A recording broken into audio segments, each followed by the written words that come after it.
কবিতা কেন এলো না, সুভাষ মুখোপাধ্যায়।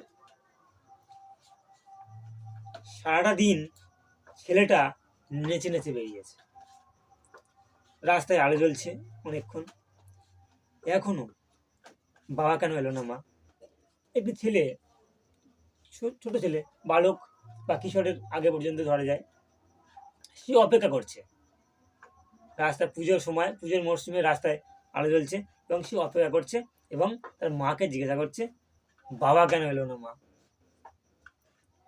বলে গেল মাইনে নিয়ে সকাল সকাল ফিরবে, পুজো যা কেনাকাটা এই বেলা সেরে ফেলতে হবে। বলে গেল সেই মানুষ এখনো কেন এলো না। যে মানুষটা বলে গেল যে আজ তাড়াতাড়ি ফিরবে, অথবা বলে গিয়েছিল যে আজ মাইনে নিয়ে ফিরে বিকেলে পুজোর জামা প্যান্ট কিনতে যাবে, পুজোর পোশাক কিনবে, অথবা পুজোর পোশাক কিনে নিয়ে ফিরবে, যে মানুষটা বলে গেল সে এখনো ফিরছে না কেন। বাবা কখনো আসে না, বারবার সে প্রশ্ন করছে। কড়ার গায়ে খুন্তিটা আজ একটু বেশি রকম নড়ছে, ফ্যান গালতে গিয়ে পাটা পুড়ে গেল। আমাদের সমাজে এখনো মনে করা হয় যে কোনো খারাপ ঘটনা ঘটার পূর্বে নানা রকম সংকেত আসে, নানা রকম ভাবে ঈশ্বর বা প্রকৃতি জানিয়ে দেয়।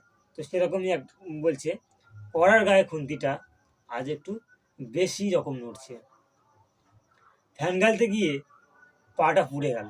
এই পা পুড়ে যায় ফ্যান গালতে গিয়ে, এই যে একটি খারাপ সময়ের ইঙ্গিত দিচ্ছে।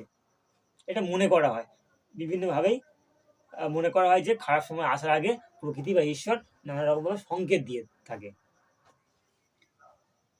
জানালার দিকে মুখ করে ছেলেটা বই নিয়ে বসলো মাদুরে, সামনে ইতিহাসের পাতা খোলা। ছেলেটা অপেক্ষা করতে করতে বই নিয়ে বসেছে, সামনে ইতিহাসের পাতা খোলা। এই ইতিহাস শব্দটার মধ্যে একটা ব্যঞ্জনা রয়েছে।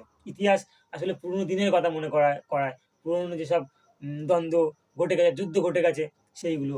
তো এই যে যুদ্ধ সমসাময়িক কালের, সে সময়ের, এটিও ইতিহাসের পাতার মাধ্যমে কবি তুলে ধরতে চেয়েছেন। তো জানালার দিকে মুখ করে ছেলেটা বই নিয়ে বসলো, সামনে ইতিহাসের পাতা খোলা। তো ইতিহাসের বই পড়তে শুরু করেছে। ঘড়িতে টিকটিক শব্দ, কলে জল পড়ছে। ও বাড়ির পাঁচিলটা থেকে লাফিয়ে নামলো একটি গোঁফওয়ালা বেড়াল। এই লাইনগুলোর মধ্যে দিয়ে কবি আসলে ছেলেটা যে ফাঁকি মারছে, সে যে পড়ছে না, সে বাইরের প্রকৃতি দেখছে এবং বারবার জানালার দিকে তাকাচ্ছে, বাইরের দৃশ্যকে দেখছে যে তোর বাবা আসছে কিনা।